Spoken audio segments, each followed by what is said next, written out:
पहले हम अनऑर्डर की गई सूची देखेंगे जिसे यूएल को टैग से बनाते हैं। अब हम ऑर्डर की गई सूची को देखेंगे जिसे ओएल टैग से बनाते हैं। नमस्कार प्यारे दोस्तों, HTML वेब डिज़ाइनिंग की आज इस चौथी सीरीज में आपका स्वागत है।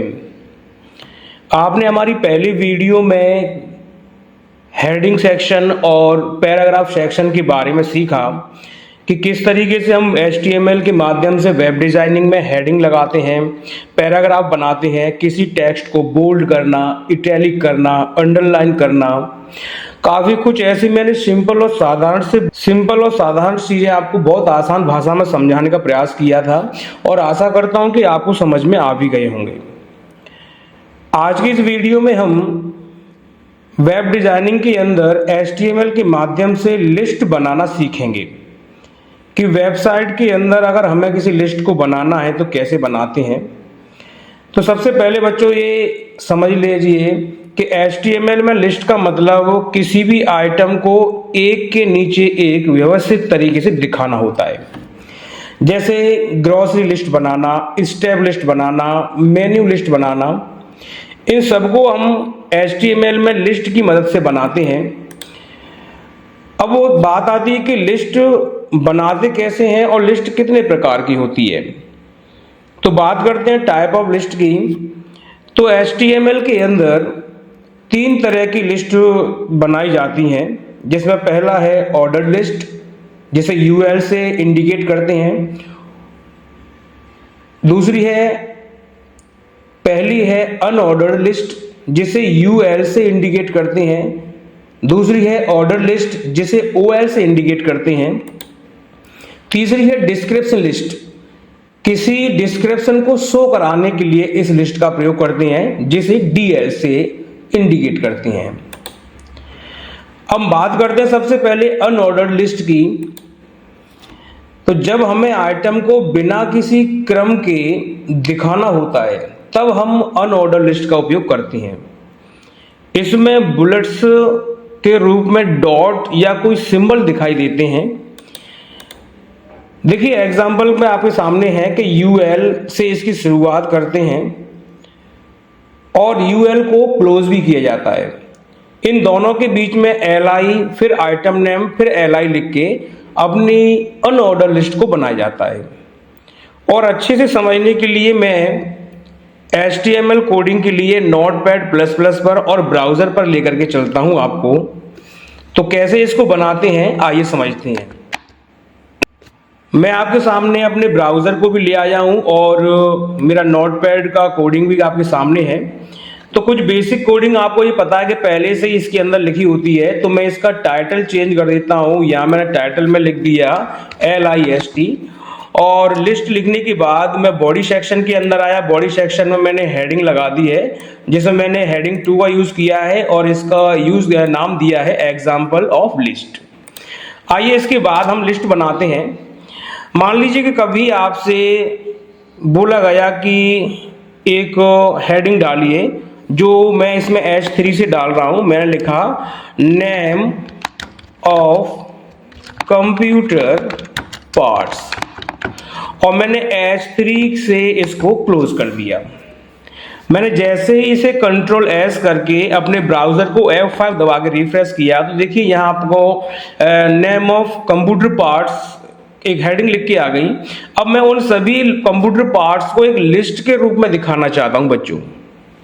तो कैसे दिखाते हैं, हम बात कर रहे हैं अभी अनऑर्डर लिस्ट की। तो मैंने यहाँ पे अनऑर्डर लिस्ट को UL से इंडिकेट कराया। मैंने UL लिखा, एंटर मार के मैं यहीं की यहीं UL को क्लोज भी कर देता हूँ।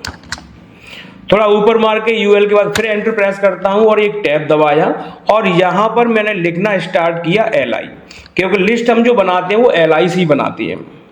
तो पहले मैंने लिख दिया, जैसे कि इसमें पहले लिख दिया CPU और LI को भी मैंने क्लोज कर दिया, एंटर।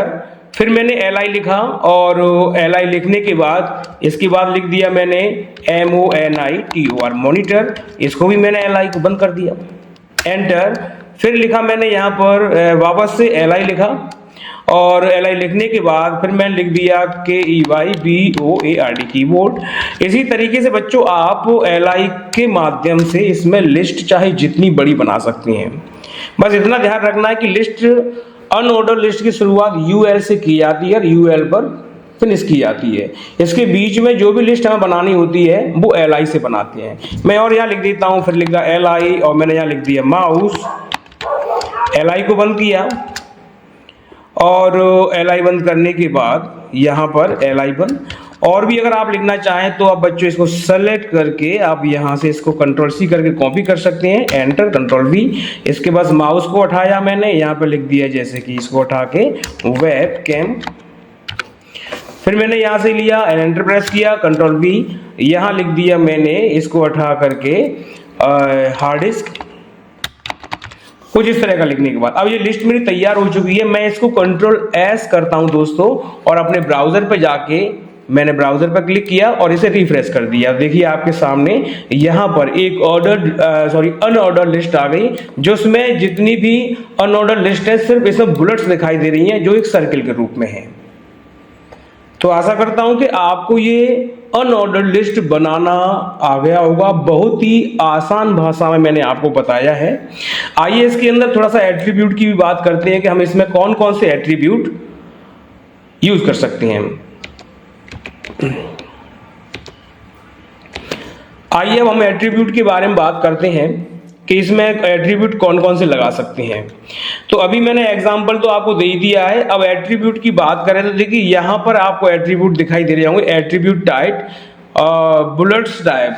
तो एट्रीब्यूट लगाने के लिए आपको टैग के अंदर ही UL टैग के अंदर ही टाइप लिखना है। टाइप के संग में आपको डिस्क लिख देंगे, सर्किल लिख देंगे, स्क्वायर लिख देंगे।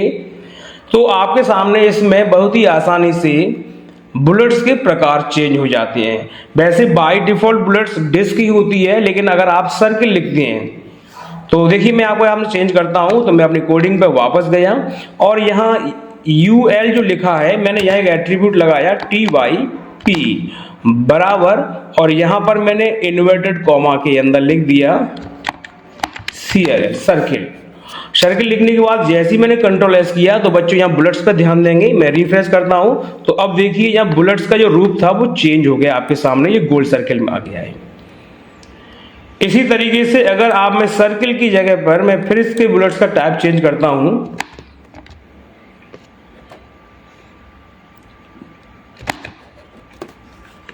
मैं यहां लिख देता हूं SQARE स्क्वायर।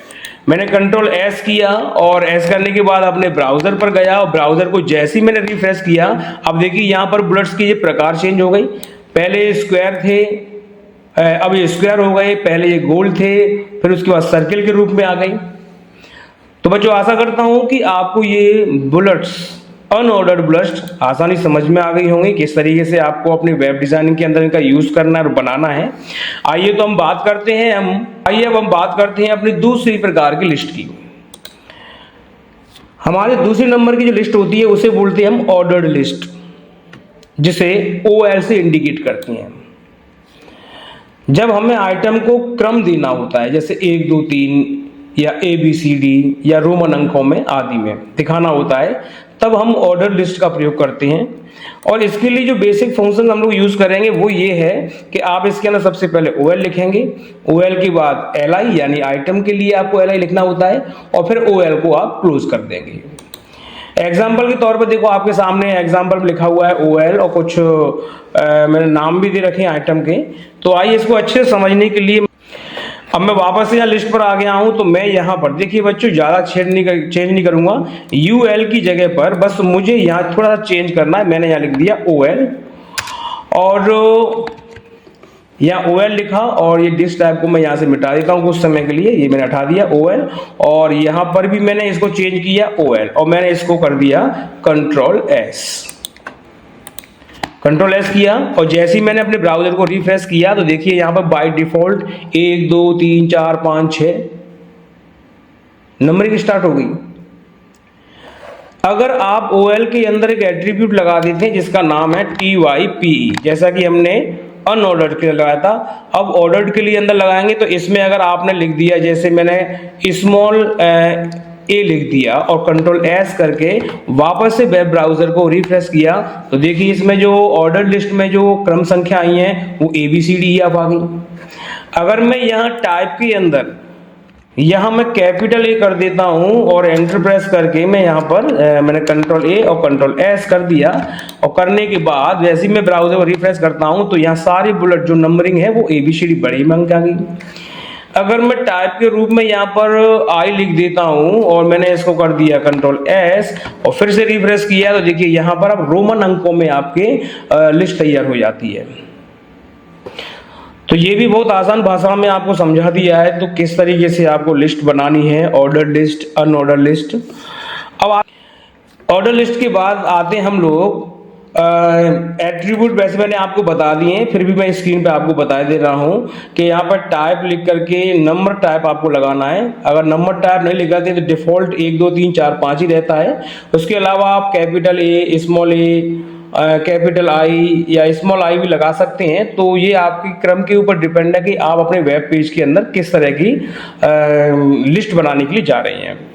आइए हम बात करते हैं डिस्क्रिप्शन लिस्ट की, जो तीसरे नंबर की लिस्ट होती है, डिस्क्रिप्शन लिस्ट। बच्चों, जब हमें किसी आइटम और उसकी डिस्क्रिप्शन दिखानी होती है तब हम डिस्क्रिप्शन लिस्ट का प्रयोग करते हैं। जैसे कोई आइटम हमने बताया और उस आइटम के बारे में हमें कोई डिस्क्रिप्शन देना हो, विवरण देना हो, तो हम डिस्क्रिप्शन लिस्ट का उपयोग करते हैं। आइए कैसे करते हैं पहले आप समझिए। तो इसमें डिस्क्रिप्शन शो कराने के लिए सबसे पहले हमें जो लैंग्वेज यूज करते हैं उससे DT से स्टार्ट करते हैं और DT पर इसको फ्री करते हैं, और इसकी शुरुआत होती है DD से। देखिए मैं आपको फिर से एक बार समझा देता हूं कि मैंने यहां पर कोडिंग के अंदर गया और यहां मैं फिलहाल इसको पूरी लिस्ट को यहां से डिलीट कर देता हूं। तो यहां पर मैंने इसको हटा दिया और मैंने यहाँ पे इसको भी हटा देता हूं। ये मैंने हेडिंग को भी यहां से हटा दिया।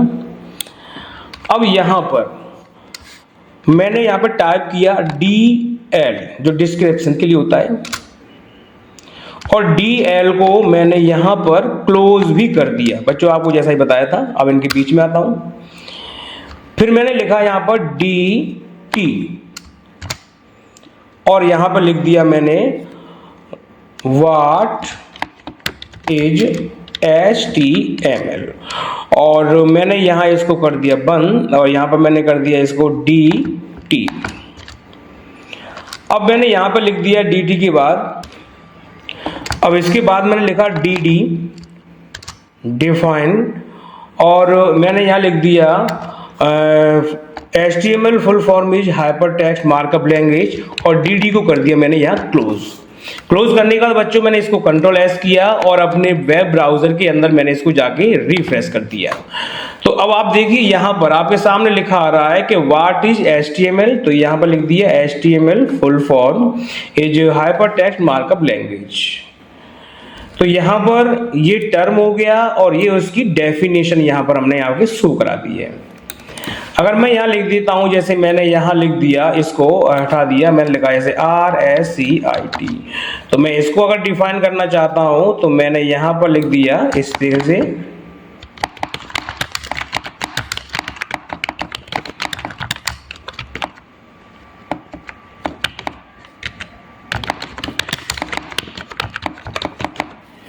कंट्रोल S किया बच्चों, और मैंने जैसे ही अपने वेब ब्राउज़र रिफ्रेश किया तो यहाँ देखो RSCIT, और यहाँ पर आपको सारा पूरा डिफाइन करके दे दिया है।